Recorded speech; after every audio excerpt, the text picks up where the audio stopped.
Although Father says... Girls talk too much. Yes, girls talk to... Oh. Well, get on with it, girl. My name is Wendy. Wendy Moore Angela Dawn. Wendy's enough. 여러분에게 후크 선장은 어떤 인물인가요? 용감하고 정의로운 피터팬을 괴롭히는 비겁한 악당으로 기억하고 계시진 않나요? 오늘은 바로 그 후크 선장에 대해 얘기해보려 합니다.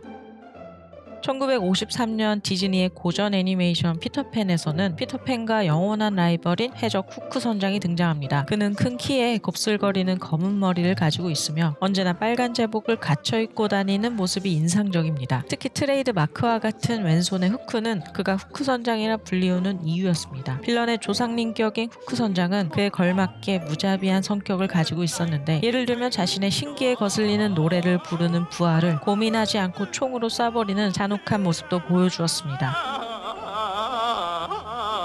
피도 눈물도 없을 것 같은 그에게도 두려움의 대상이 있었습니다. 바로 그의 왼손을 먹어치운 악어입니다. 이 악어는 후크의 왼쪽 손맛을 본 뒤 그 맛을 잊지 못해 선장을 쫓기 시작했습니다. 게다가 우연히 자명 중 시계까지 삼켜버리는 바람에 악어가 다가오면 항상 똑딱똑딱 하는 소리가 들리게 되었습니다. I say, Captain, do you hear something? No. 그리고 이 시계 소리는 후크 선장이 세상에서 가장 무서워하는 소리가 되었습니다. 시계의 소리만 들렸다 하면 주랭랑을 치고 부하인 스미만 다급히 부릅니다.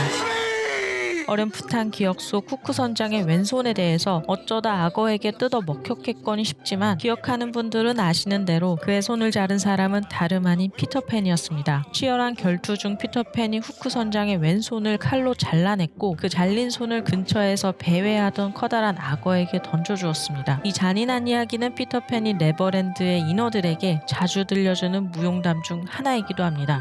Want to hear about the time I cut off Hook's hand and threw it to the crocodile? Oh, I've always liked that one. Me too. 이렇게 본다면 후크 선장은 직접적으로 악어에게 당한 것이 없기 때문에 호들갑을 떨며 악어를 무서워할 이유가 없어 보입니다. 후크 선장의 왼손이 얼마나 맛있었는지는 모르겠지만 이 미친 악어가 후크 선장을 먹을 기회만 엿보며 따라다니는 그 집착에 없던 두려움도 생겼을지도 모릅니다. 하지만 명색이 선장인 그는 작중 유능하고 숙련된 검객으로 묘사됩니다. 피터팬이 하늘을 나는 능력과 장깨를 부리지 않고 오로지 검술로만 대결한다면 후크는 피터팬에게 결코 지지 않은 실력을 가지고 있었습니다. 게다가 그는 부하로 수십 명의 선원들을 거느리고 있었고, 자랑스러운 그의 배 졸리 로저호에는 항상 칼과 총을 두둑히 싣고 다니기 때문에 어찌 보면 악어 한 마리 정도는 하루아침에 사냥도 가능해 보입니다. 이러한 막강한 힘을 가진 후크 선장은 왜 악어만 나타났다 하면 패닉에 빠지는 걸까요? 영화 속 피터팬은 순수하고 자유로운 아이를 상징하고, 그 대척점에 있는 후크 선장은 현실적이고 통제된 어른을 상징합니다. 이는 이 둘의 외모로도 단순한 유추가 가능하지만 각자의 작중 행적을 따져보면 그 차이가 더 명확하게 드러납니다. 현실에 찌든 어른 후크 선장은 동화 같은 네버랜드에 가장 안 어울리는 사람입니다. 그의 머릿속은 온통 피터팬에 대한 복수로 차있기 때문에 오랫동안 네버랜드를 떠나지 못하고 있습니다. 그가 피터팬에게 손이 잘린 것은 자존심에 심각한 스크래치가 난 것이었는데, 그도 그럴 게 원작 소설에서 밝힌 그는 영국 최고의 명문학교 이튼 칼리지를 졸업한 엘리트의 상류층 출신이기 때문입니다. 잘난 그가 어린아이와 같은 피터팬에게 불명예스러운 패배를 한 것은 받아들이기 힘든 상처였습니다. 이것은 마치 체면을 중시하고 과거의 기억과 후회에서 쉽게 헤어나오지 못하는 어른의 단면이기도 합니다. 반면 피터팬은 거의 망각의 존재입니다. 어떠한 감정에 들다가도 금세 잊고 순간순간 드는 감정과 생각에 집중합니다. 질투심에 눈이 멀어 웬디를 죽게 할 뻔한 팅커벨을 영원히 추방한다고 했다가도 웬디의 제지에 한순간에 화가 풀려 단 일주일로 기한을 바꿔버렸으며,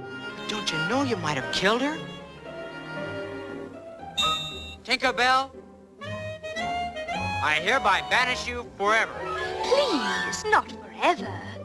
Well, for a week then. Come on, Wendy. I'll show you the island. 인디언 추장의 딸 타이거 릴리를 구출할 때에도 목적은 있고 후크 선장을 골탕 먹이는 것에만 관심이 쏠려 잊혀진 릴리가 익사할 뻔하였습니다. Peter, what about Tiger Lily? Tiger Lily?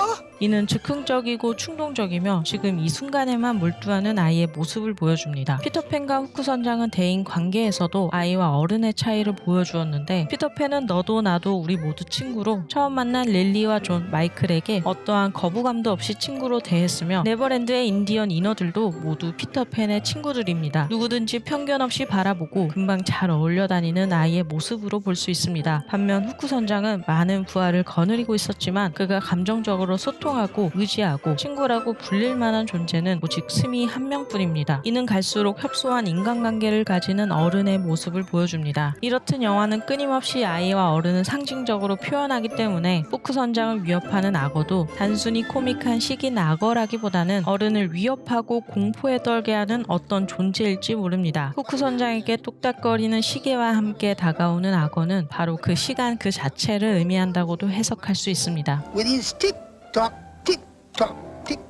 어른에게 시간은 곧 늙음과 죽음 그리고 유한함을 의미합니다. 이는 막을 수도 멈출 수도 없습니다. 그래서 후크 선장은 악어를 죽이지 못합니다. 소설 속에서 그는 결국 악어에게 잡아먹히고 애니메이션은 죽지는 않지만 영원히 쫓기며 살아가는 모습으로 끝이 납니다. 그 모습은 어쩌면 시간에 쫓기며 하루하루 살아가는 어른의 삶을 떠오르게 합니다. 그렇다면 어른이 되어버린 후크 선장은 어쩔 수 없이 시간에 쫓기며 살아야 하는 걸까요? 작중에는 그런 운명에서 조금은 자유로운 어른도 등장합니다.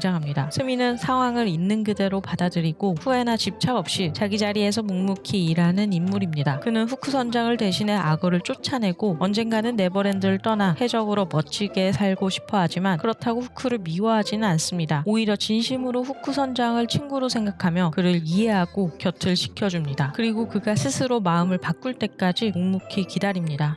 Now why don't we put to sea, see? Leave Neverland. Forget Peter Pan. There now, Captain. It's nice to see you smiling again. Brings back the good old days when we was leading an healthy, normal life. Why don't we put to sea again? 이처럼 스미와 같은 친구를 곁에 두고 악어가 나타날 때마다 도움을 청하는 것도 하나의 방법일 수 있습니다. 하지만 후크 선장이 진짜로 두려움을 극복하기 위해선 피터팬에게 패배한 사실을 인정하고 과거의 일로 받아들이는 것이 먼저입니다. 또한 스미를 비롯한 부하들의 말처럼 네버랜드를 떠나 새로운 목적을 찾아 항해한다면 복수에 매달리는 삶이 아니라 주어진 책임과 소소한 즐거움 속에서 자기만의 삶의 의미를 다시 찾을지도 모릅니다. 다시 보니 후크 선장이 느끼는 공포와 외로움은 어른으로서 우리가 마주한 현실과도 닮아 있었고 새삼 동면상련의 마음이 드는 후크 선장이었습니다. 여러분은 후크 선장에 대해 어떻게 생각하시나요? 오늘도 시청해주셔서 감사합니다.